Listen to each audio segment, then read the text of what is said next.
Welcome students to the online NPTEL course Contemporary Architecture and Design, and we have already finished the architectural part of modernism and as well as the postmodernism. So we will discuss about the what happened in the design, and we will also discuss few examples of architects work and design in the later, and mostly we will discuss we have discussed that what happened in the postmodern in the modern design in totality. So we will start discussing in the postmodern part of design, and in design we will discuss the art and the interior design and the furniture design through industrial design examples. And so we'll start with the postmodern phases of art, and one of the most important postmodern phases of art is the pop art culture, and that's there in the postmodern art. And there are examples of furniture design and other examples, other parts which is there in which blends with the critical regionalist deconstructive style. We have already seen the deconstructive style of design through Zaha Hadid example. We will see more examples, and also there are examples of interior design which blends with the has a similar concept of historic elements. So there's a eclectic combination of historic element as well as the contemporary thing within the interior design, which was there in the historicism of architecture. We will also discuss the postmodern pop style of furniture design in the next class when we discuss the industrial design part. And today we are mainly discussing the art of postmodernism and focusing on the pop art. But if we look at that, architecture and art and design, they go parallelly. That's in a very generic concept. But sometimes few art movement which can come before the movement in the architecture, and that then they can be followed up in the architecture, because they are not exactly the byproduct of this art, and architecture are not same. So paintings can be made in much quicker quickly, and then paintings does not have any functional, generally it does not have any functional aspect. So if the painting and the becomes a poster or a graphic design, then it's has a function, like it talks about the brand identity or of a brand image or communicative device. So it becomes a visual communication design in that thing. So it connects with the mass media, if it connects with the mass media. But if it does not connect with the mass media, then painting is just for a visual perspective. So the painting's movement sometimes might not match with the architectural movement, so it might come before, it might come later. For example, if we look at the painting of Russian futurism and cubism, they were a modern movement, and cubism flourished, like it was a very dominant expression, dominant phase of modern architecture, modern art, the cubist form, and as well as the surrealism. But these cubist and surrealist form and style, or the constructivism in the conceptual stage, was in the modern era. But later in postmodern style, deconstructivism has a connection with the cubism and the constructivism style. So it totally went into the different phase, which is modernism in art, and then the similarity with this particular art style are in the postmodernism.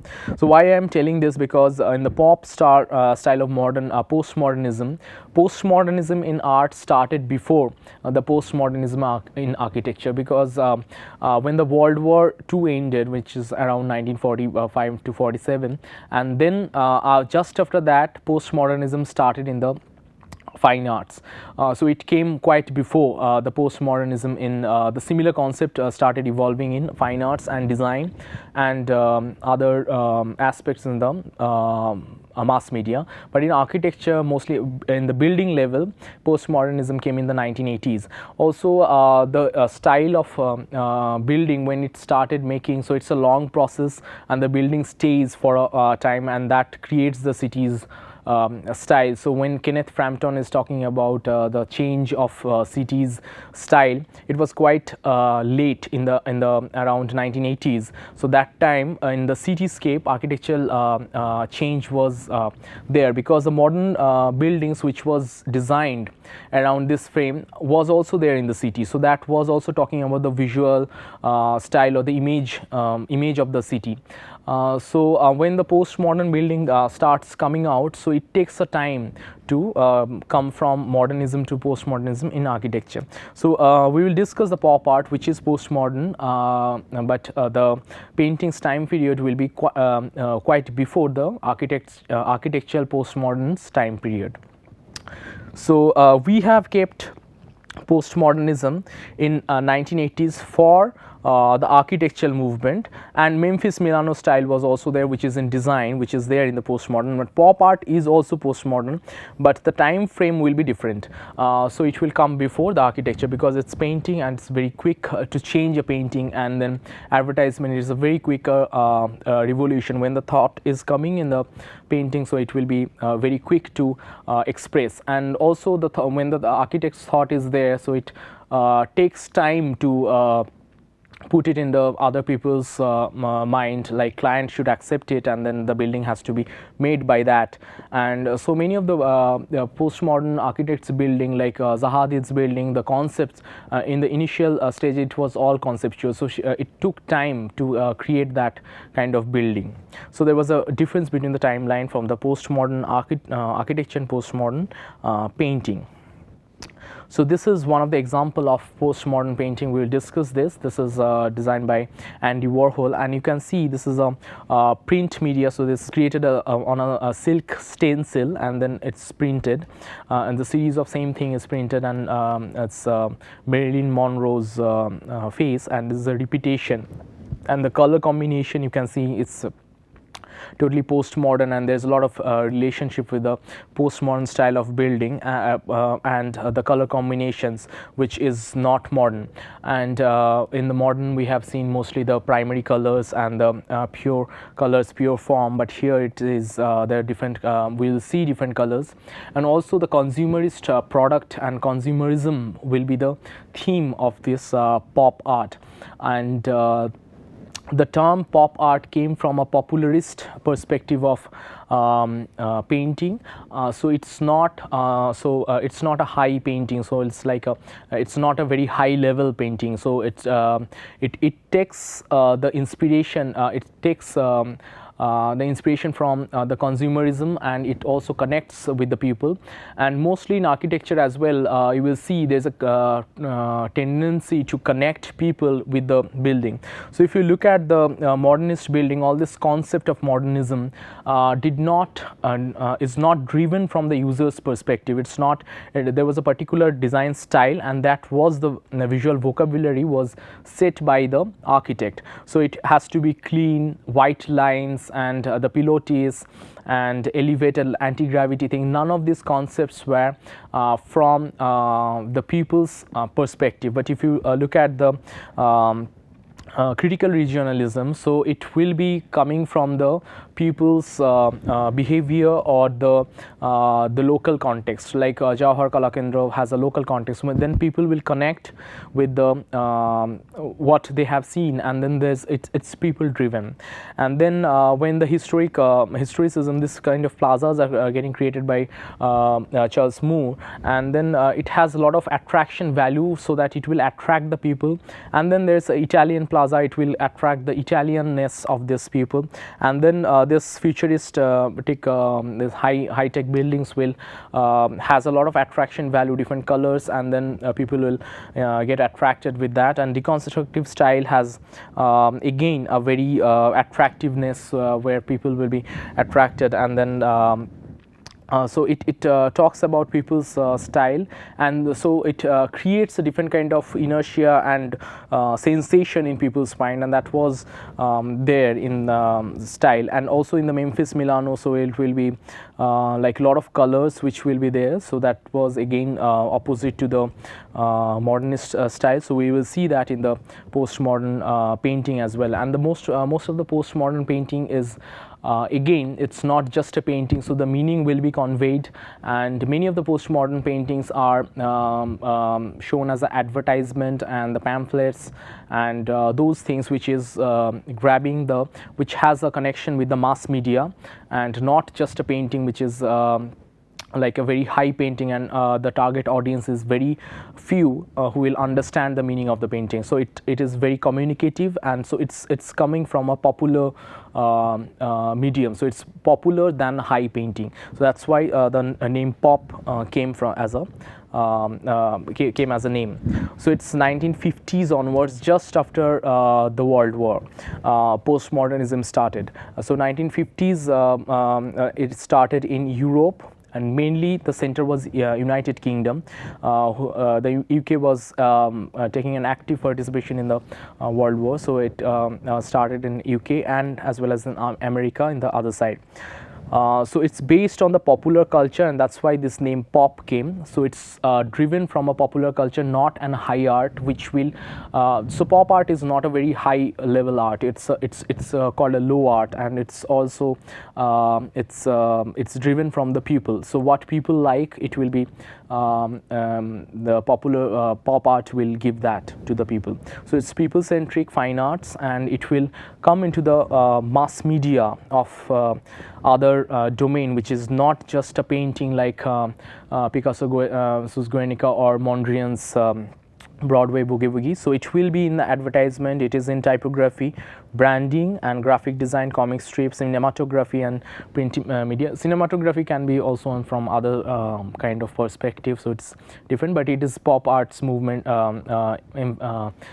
stretch is all there in the different mass media. Now this is the style of American pop art, and this is the style of European pop art, and everything you can see it's talking about people's way of living in that particular time, just after the post World War situation. And here in the Europe, which is mostly UK, all the painters like Richard Hamilton and Edoardo Paolozzi, they are from Europe. So you can see the first painting by Richard Hamilton is its name is Just What It Takes That Makes Today's Home So Different, So Appealing. So here you can see it's a collage of different posters. It looks like a collage of everyday commodities. So here like attractive things which is there, which people attracts, and that kind of this furnitures, human beings, and whatever is other elements, they it's there within the within the interior space is there. So it's like signages and the other products which they use, the radios and the televisions and the comic strips and all these elements which is there in the day-to-day life, and which attracts, which is just has high attractive value, is there in the painting. And that is also there's a juxtaposition and eclectic style of designing. So if you look at this human figures, they are treated in a different way, the comic strip is treated in a different way, and this wall patch and all these furnitures, they are treated in a different way. So this color is not, if there's a lot of colors in this, so human figures should have different color, but it's not there. And the colors of other elements are also treated in a different way. And then from the window, the way the other things, the outside of this building was shown, that is also treated painted in a different way. And also from the outside you can see the popularist culture from the theaters, and these things are visible from the window as well. So that is what the popularist culture after World War. Now Edoardo Paolozzi is talking about this is a poster by Edoardo Paolozzi. This is a poster. So these are other posters by Edoardo Paolozzi, and the theme is World War, and this warcrafts are the theme. And you can see this is this takes inspiration from a comic strip.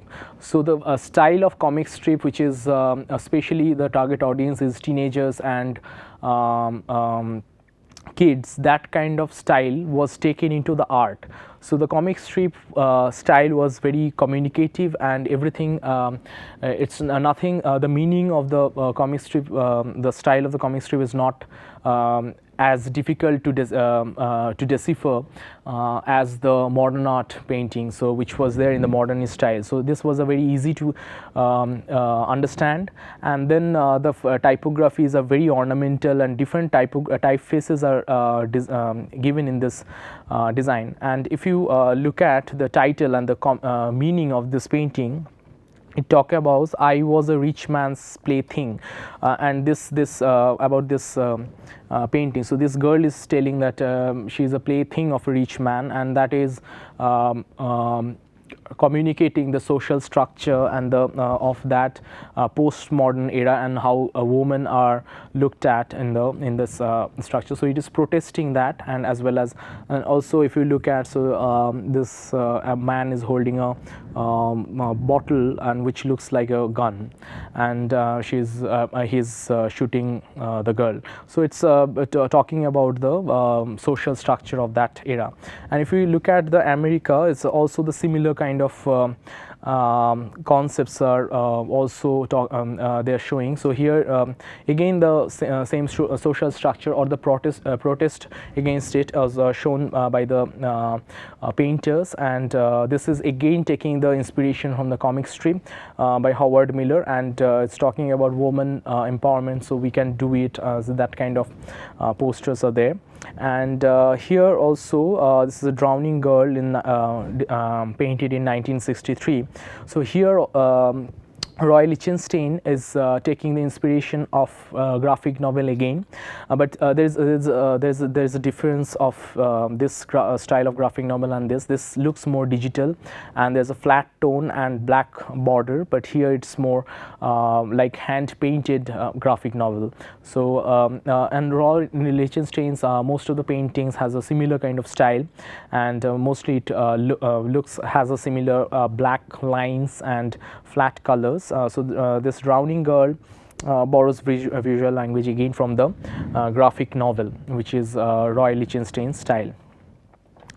And then another famous painter is Andy Warhol. We were showing this Marilyn Monroe of a painting of Andy Warhol. Again, Marilyn Monroe that time was a famous actress, and she became the subject of the painting. So it's also a popularist culture which is brought into the painting. So what people want to see amongst people, whoever is a famous icon, he is bringing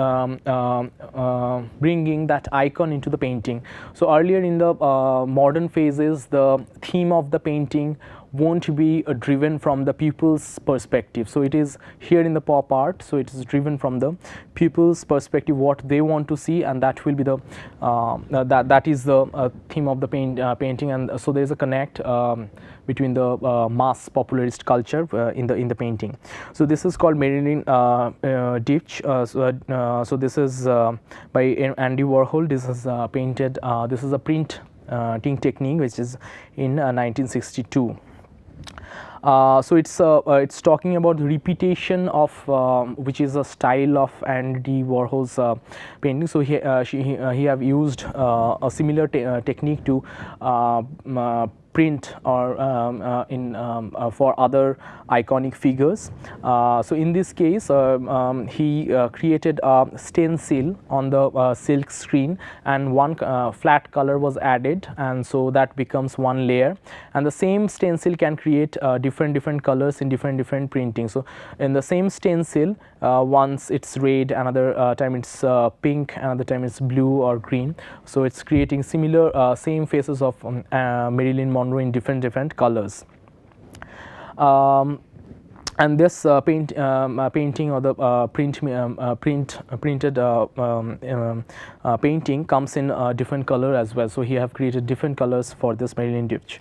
And another painting of this famous painter was Campbell's soup can. So there's repetition of this same soup can he have painted, and this is there is also a longer version where there was many other soup cans were there. So it talks about the consumerism again. So soup can is again coming as a consumer product, and so this soup can, the repetitive when he's painting the soup can, it talks about the repetition of daily life of people in the postmodern era, and only there is a, but it's not an exact repetition. It's talking about a different flavor of the soup. So it's like same day, but a minor difference is there. One day it's one flavor and another is another flavor, but it's almost a mundane, same repetitive daily life of people.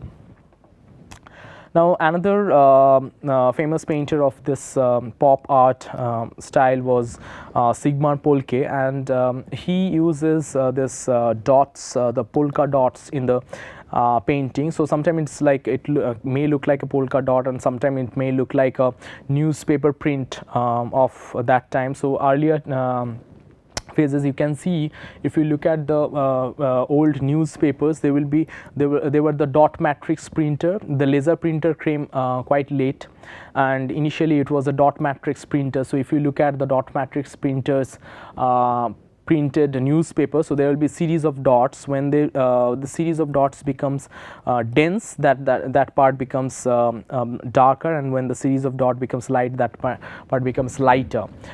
So using that technique, so it also connects with the dot matrix printer style. So it is again a mass media, so which is newspaper. So newspaper style or the polka dot. Polka dot is also a postmodern style. So you have seen this red polka dots on white, or white polka dots on red background, which got very famous in the postmodern style. And even in the comic strip, like there was polka dots, like it became famous when this Disney used this Minnie Mouse, Mickey and Minnie Mouse, Minnie used to wear this red polka dotted hairband. So that and many other fashion design in the postmodern era used the polka dots. So Sigmar Polke, the visual aesthetics got again inspired from the mass media and the consumerist culture of this postmodern era, and also you can look at the theme of these paintings are also talking about the consumerist culture of the people. Now another more contemporary postmodernist pop painter is Yayoi Kusama, and she her paintings are she uses a lot of polka dots in her painting and patterns. So mostly it is polka dot, but there can be other patterns like this in the painting. And if you look at the other paintings of Kusama, so it will be all these areas will be divided in flat shapes, and each and every shape will have different patterns. So you can look at the paintings of Kusama's paintings, and also the installation. She's sitting in the installation, and also her dress, the fashion and all these things where has a similar kind of color palette with the things, and she uses a lot of polka dots in the art, fashion, and as well as in the installation. So this is an installation, and this is a fashion design. So Louis Vuitton bags have a series by Yayoi Kusama, and she have designed, these are all Louis Vuitton bags designed by Kusama. That is a series by Louis Vuitton, and Kusama's statue is also there. So there's a lot of polka dots in this series of Louis Vuitton bags. So this is showcased in the Kusama's installation, which has a lot of polka dots in the style. So Louis Vuitton bags are again when Yayoi Kusama is blending the design in the bag. So it is also a consumerist approach of designing and the art.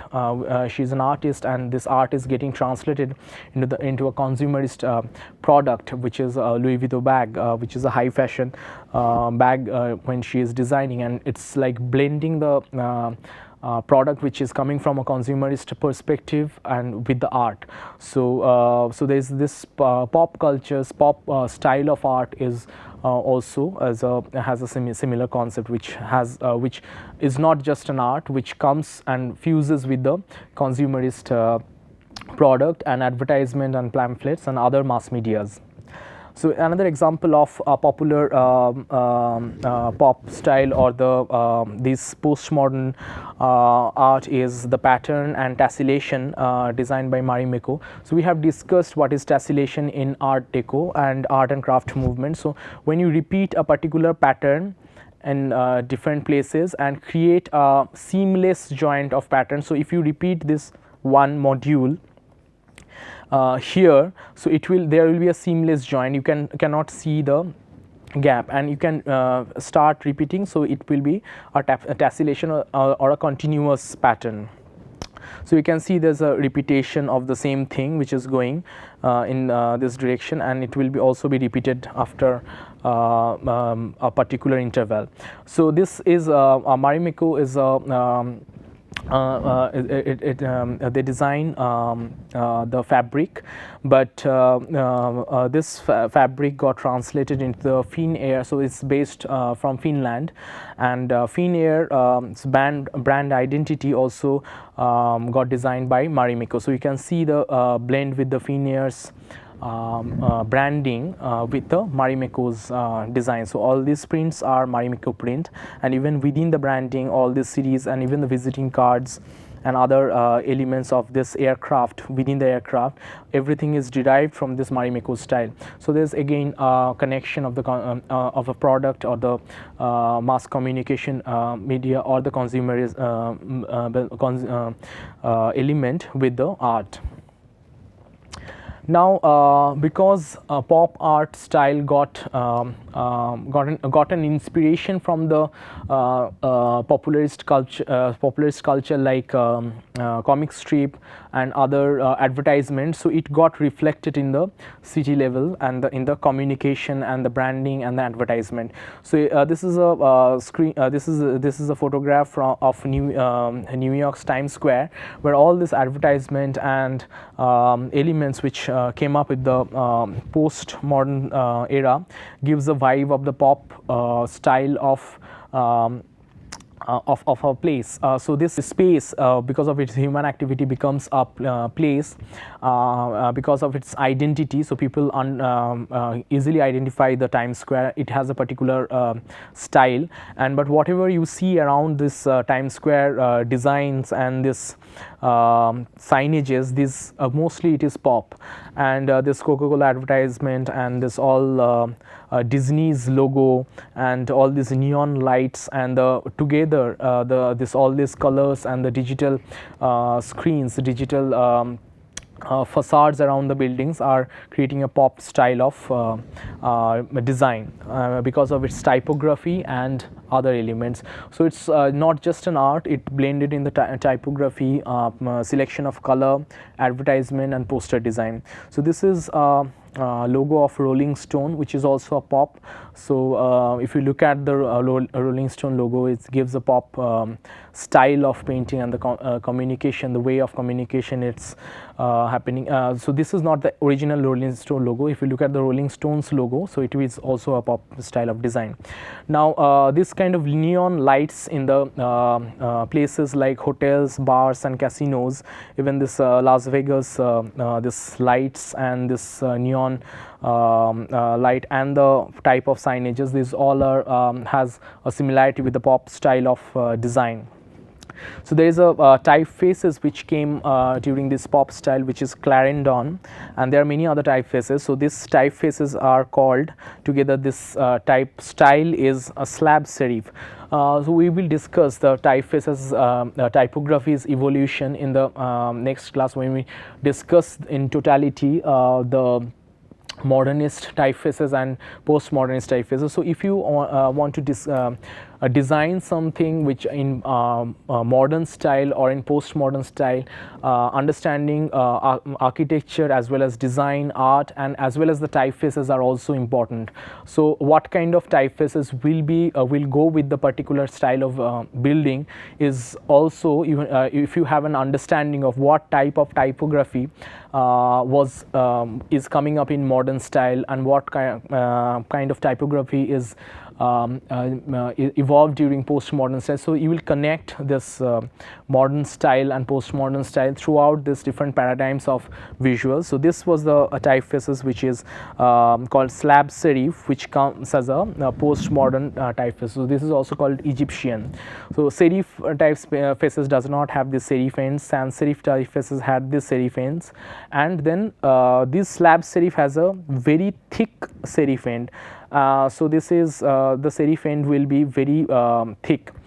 So first initially the first phase of typefaces was the serif typefaces. This was the old style, and then in modernism, because of the minimalist style of design, so they have eliminated this serif and this becomes minimal. Now again in the postmodern, because we know the postmodern style is not minimal, so a lot of ornamentation has to be there, so they cannot stick to the serif. So again they went back to the they cannot stick back to the sans serif. So again they went back to the serif, but they again ornamented this serif ends so more, and it becomes another visual style. So here you can see these serif ends are there, so which brought back to the history. So it is again like historicism. So it is in modern, so this is modern, this is history, and this is postmodern. So they are going back to the history which was there in the serif. We will discuss why this is history in part of the history in the serif, because it started from the Roman style of chiseling, and this kind of font was there. So that's why this was driven from stone carving. So we will discuss when we talk about the history evolution of typography. So it came back. So that's why this is a kind of a similarity with the historicism. And also in the postmodern style of interior design, we will see a lot of juxtaposition of historic furnitures and designs which has a historic view and absolutely modern. So this is like a duality and bringing history again, and a lot of complex design is there. Now this is a installation by Robert Indiana, who is a postmodern and pop artist and sculptor. So he has created many painting as well. So it talks about the postmodern concept. So there are paintings of the same thing of love, hope, and other elements which talks about people's emotion of that era. And there's also a painting of America's desire or America's hope, which looks like poker, 4 pokers, and these pokers talks about what American people want. So it's one poker says eat and one poker says juke, and all these contemporary things which American people does. So that becomes the theme of this painting and sculpture. So if you look at this sculpture, this is also a slab serif, and these are designed combined together and has a very vibrant color. You can say this has a primary color which is red and blue, but together it gives a very postmodern look because of this theme of this painting, which is easily communicatable, easily communicates with the people, and people connect that. So this is not a very high art which is there in the modern style. And this one O is tilted, which gives a very interesting figure ground relationship with the element, and together this kind of sculpture in the plaza, in the place of a urban fabric, gives a very vibrant look. So it does not if it was modern, it could have been a little toned down, and it could have been minimal. So this design is not minimal, and it's very vibrant in the urban fabric. So this, though it is has a primary color, but primary colors are used to attract more attention value. But the way primary colors are used in Bauhaus or Deistigel, they are juxtaposed and mellowed down with white and enough space with white, black, like in Broadway Boogie Woogie. There's a lot of white, gray, and black. So that mellowed down the use of primary color. Even in the Bauhaus building, so there was mostly it is white and gray and black, but there was few patches of red, yellow, and blue. But it's totally in red and blue, so it has more attraction value. So this is a Robert Indiana's sculpture, and in the next class we will discuss more examples from the design which follows the movements which we have already discussed in architecture.